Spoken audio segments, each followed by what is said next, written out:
দর্শক, আপনারা ইতিমধ্যেই দেখেছেন যমুনা টিভির আপনাদের প্রিয় অনুষ্ঠান ইনভেস্টিগেশন 360 ডিগ্রির নতুন পর্ব ঘুরে দাঁড়ানোর সন্ধিক্ষণে। মূলত এই পর্বটি আমরা করেছি পুলিশের যে বর্তমান অবস্থা, কেমনভাবে চলছে পুলিশ, তাদের ভেতরের কি কথা রয়েছে। যেহেতু 5 আগস্টের আগে আমরা পুলিশকে নানাভাবে দেখেছি, পুলিশের বিতর্কিত যে অবস্থাগুলো দেখেছি এবং পুলিশের যে ক্ষমতার অপব্যবহার, তাদের রাজনীতিতে ঢুকে যাওয়া, রাজনৈতিকভাবে ব্যবহার, এই সব বিষয়গুলো দেখেছি এবং তার ক্ষোভ কিন্তু সাধারণ মানুষ, ছাত্র জনতার পক্ষ থেকে সেই ক্ষোভের বহিঃপ্রকাশ দেখেছি আমরা। জুলাইয়ের যে আন্দোলন ছিল, অভ্যুত্থান ছিল, সেখানে দেখেছি মানুষের উপর নির্বিচারে গুলি করা দেখেছি পুলিশের, এবং তার ফলশ্রুতিতে আমরা দেখেছি যে মানুষের যে ক্ষোভের বহিঃপ্রকাশ, পুলিশের উপরও হামলা হয়েছে, পুলিশ মারা গিয়েছে। কিন্তু পুলিশের যে অবস্থা ছিল সেই জায়গাটা থেকে যদি পুলিশ পাল্টেছে কিনা, 5 আগস্টের পরবর্তী যে অবস্থা, সেই বিষয়গুলো নিয়ে কিন্তু আমরা এই পর্বটি কাজ শুরু করি। আমাদের চিন্তাটা ছিল মূলত যে 2,13,000 সদস্য বাংলাদেশ পুলিশের, তো একটি বড় বাহিনী বাংলাদেশে বলা যায়, তারা আসলে কতটুকু ঘুরে দাঁড়াতে পেরেছেন। কারণ 5 আগস্টের পরে আমরা দেখেছি প্রায় 3 থেকে 4 দিন কিন্তু পুলিশ, কোনো থানায় কোনো পুলিশ ছিল না, অনেকগুলো থানা পুড়িয়ে দেওয়া হয়েছিল এবং অস্ত্র লুট করা হয়েছিল, এইসব নানান ধরনের ঘটনা ঘটেছে। তো সেই কারণে পুলিশ কিন্তু রাস্তায় একেবারেই ছিল না। এবং ওই সময় কিন্তু আবার আমরা দেখেছি শিক্ষার্থীদের, তারা ট্রাফিকের কাজ করেছেন, মানুষের নিরাপত্তার ব্যবস্থা করেছেন, এবং ডাকাতি হওয়ার একটা প্রবণতা শুরু হয়েছিল কিন্তু পুরো ঢাকা জুড়ে, অন্য জায়গা জুড়ে। তখন কিন্তু সাধারণ মানুষ এগিয়ে এসেছে, কিন্তু পুলিশ কিন্তু একেবারেই ছিল না, তারা প্রাণ ভয় ছিলেন, কিংবা তারা অনেকেই পালিয়ে গিয়েছেন। তো সব কিছু মিলে পুলিশ এখন কিভাবে ঘুরে দাঁড়াচ্ছে, সেই বিষয়গুলো নিয়ে আমরা মূলত কাজ করতে গিয়েছি। 5 আগস্টের পরে বলা হয়েছে যে 187 জন পুলিশ সদস্য তারা কিন্তু জয়েন করেননি, তারা যোগদান করেননি। পুলিশের পক্ষ থেকে টাইম ঠিক করে দেওয়া হয়েছিল যে এই টাইমের মধ্যে তারা যেন যোগদান করেন, কিন্তু তারা কিন্তু যোগদান করেননি। 187 জনের মধ্যে কিন্তু অবশ্যই অনেক বড় একটি অংশ কনস্টেবল, 136 জন। কিন্তু যারা বড় পদে, ডিআইজি, এডিশনাল ডিআইজি কিংবা এসপি পদের রয়েছেন, সহকারী পুলিশ সুপার, এডিশনাল এসপি, এই পদে যারা রয়েছেন, তারাও কিন্তু জয়েন করেননি। বলা হচ্ছে যারা চাকরিতে যোগদান করেনি পুলিশে, তাদের দেশ ত্যাগ করতে না পারার প্রক্রিয়া না হবে। তাহলে এতদিন কি তারা দেশে রয়ে গেছেন কিনা, সেটা একটি বড় প্রশ্ন। তারা তো দেশে নেই।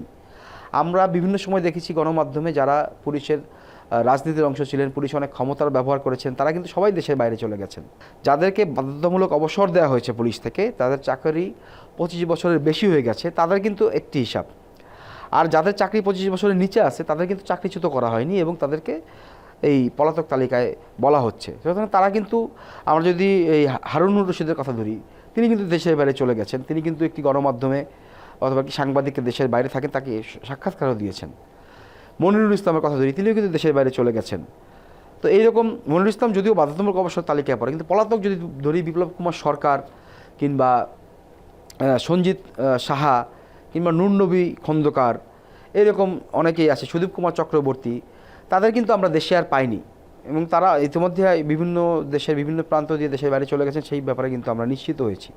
সুতরাং এই পলাতক তালিকাটা প্রকাশ করা কেন হচ্ছে না, সেটা একটি বড় প্রশ্ন ছিল। আমরা মানবাধিকার কর্মী নূর খানের সাথে কথা বলেছি, তিনি কিন্তু এই প্রশ্নটা জোরালোভাবে করেছেন। তাদের নাম পরিচয় সহ যদি প্রকাশ করা হয় যে এই ব্যক্তি পুলিশে যোগদান করেননি, তাহলে মানুষ কিন্তু বুঝে যাবে যে ওনারা হয়তোবা তারা সরকারের কাছে ছিলেন, কিংবা তারা ক্ষমতার অপব্যবহার করেছেন, কিংবা মানুষের উপর গুলি চালানোর নির্দেশদাতা ছিলেন।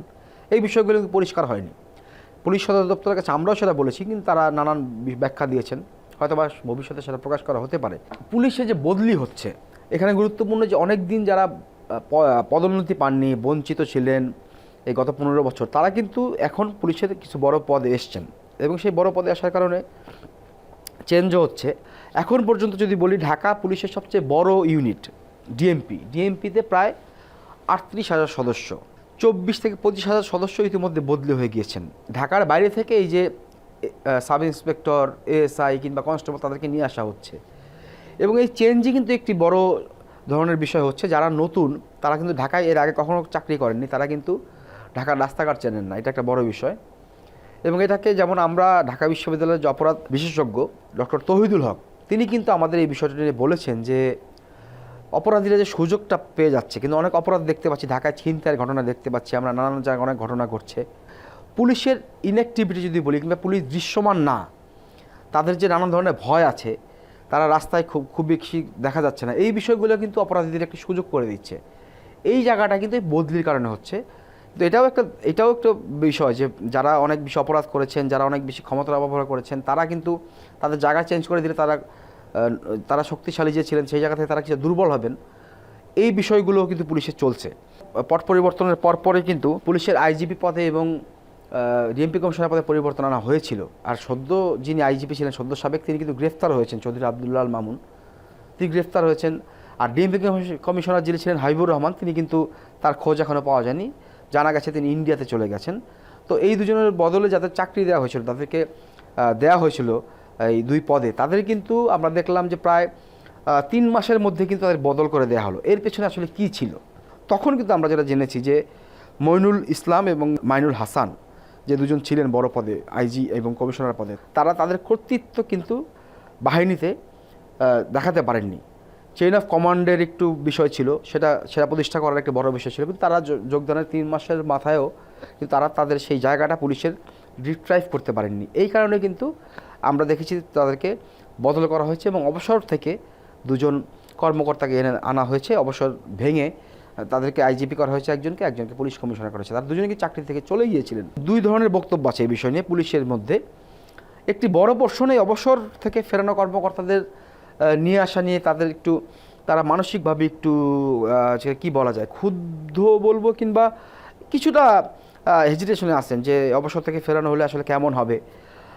আবার একটি অংশ কিন্তু বলছেন যে যেহেতু বাহিনীর একটি বড় অংশের রিক্রুট কিন্তু গত 15 বছর হয়েছে, এই কারণে তারা বলছেন যে অবসর থেকে যাদের ফিরানো হচ্ছে তারা অন্তত কিছু ভালো কাজ করবেন। তাদের যদি চাওয়া পাওয়ার কিছু নাই, তারা তো অলরেডি চাকরি থেকে চলেই গিয়েছিলেন, তাদের চাওয়া পাওয়ার যেহেতু কিছু নাই, তারা পুলিশের উন্নয়নে কাজ করবেন, এইরকম একটি ভাইস ভার্সা বক্তব্য কিন্তু রয়েছে।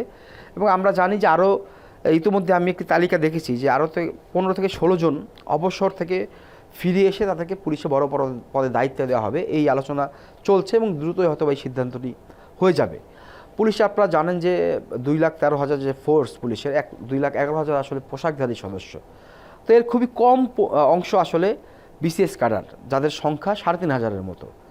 এর বাইরে কিন্তু তাহলে বেশি ম্যাক্সিমাম যারা অধীনস্থ কর্মকর্তা যদি বলি আমরা, তো অধীনস্থ কর্মকর্তাদের মধ্যে কিন্তু কিছুটা ক্ষোভও রয়েছে যে এত দ্রুত অন্যরা পদ পেয়ে গেলেন, আমরাও তো অনেক বঞ্চিত ছিলাম, আমরা তো কেন পদ পাচ্ছি না। যদিও এটা আসলে 1-2 দিনের ব্যাপারে সম্ভব না, অধীনস্থদের এসআই কিংবা পরিদর্শকদের এত কম সময়ে এবং তাদের সংখ্যা এত বেশি, এত পদ আসলে যদি প্রমোশন দেওয়া হয় সেটা আসলে ম্যানেজ করা সম্ভব না। এই বিষয়গুলো আমরা পুলিশের অনেকের সাথে কথা বলেছি। আরেকটি বিষয় এখানে লক্ষ্য করার মতো, যে এই অভিযোগটা করতে গিয়ে আমরা যেটা জেনেছি যে 5 আগস্টের আগে, জুলাই আগস্টের আন্দোলনের সময় পুলিশের যে হামলা কিংবা হয়েছে পুলিশের উপরে, সেটা নিয়ে কিন্তু বাহিনীর প্রত্যেকটা সদস্যের মধ্যে এখনও আতঙ্ক রয়েছে। এবং তারা এই বিষয়গুলো নিয়ে আমরা কয়েকজনের সাথে কথা বলেছি, তারা বলছেন যে নতুন যে আইজিপি কিংবা কমিশনার এসছেন, তারা চেষ্টা করছেন প্রত্যেকটা ফোর্সের কাছে যে বার্তাটা পৌঁছানোর জন্য, যে যেন তারা ঠিকমতো কাজটা করেন, আতঙ্ক নাই। এখন সরকারও চাচ্ছে পুলিশকে আরও গতিশীল করার জন্য, যেন এই আতঙ্কটি কেটে যায়।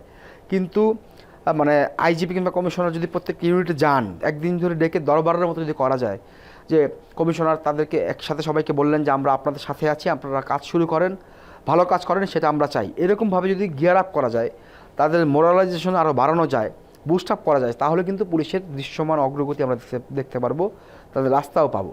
ট্রাফিকের ব্যবস্থাও কিন্তু একই রকমভাবে, রাস্তায় অনেকে ইদানিং ট্রাফিক পুলিশের সাথে নানান ধরনের তর্কে জড়িয়ে যাচ্ছেন, সেটা আসলে এই আন্দোলনের ফলই বলা যায়। আমরা কিছুদিন আগে দেখেছি ঢাকার বাইরে 2 নারী ট্রাফিক পুলিশের গায়ে হাত তুলেছেন। তো এটাও কিন্তু একটা অ্যালার্মিং বিষয়। এই বিষয়গুলো ট্রাফিকের পক্ষ থেকে কাটানোর চেষ্টা করা হচ্ছে, যদিও আমরা জানি না কবে নাগাদ শেষ হবে। পুলিশ সংস্কার কমিশন, এই পুলিশ সংস্কার কমিশন কিন্তু কাজ করছে। তারা যতদূর এখন পর্যন্ত জানি যে 31শে ডিসেম্বরের মধ্যে তারা একটি ডেডলাইন রয়েছে, তারা পুলিশের যে সুপারিশগুলো আছে পুলিশ সংক্রান্ত, সেই সুপারিশগুলো তারা দিবে প্রধান উপদেষ্টার কার্যালয়ে। আমরা ইতিমধ্যে দেখেছেন যে অন্য যে সংস্কার কমিশন রয়েছে তার মধ্যে কিন্তু একটি শ্বেতপত্র প্রকাশ করা হয়েছে। ডক্টর দেবপ্রিয় ভট্টাচার্যের পক্ষ যে কমিশন, তারা কিন্তু শ্বেতপত্র প্রকাশ করেছেন।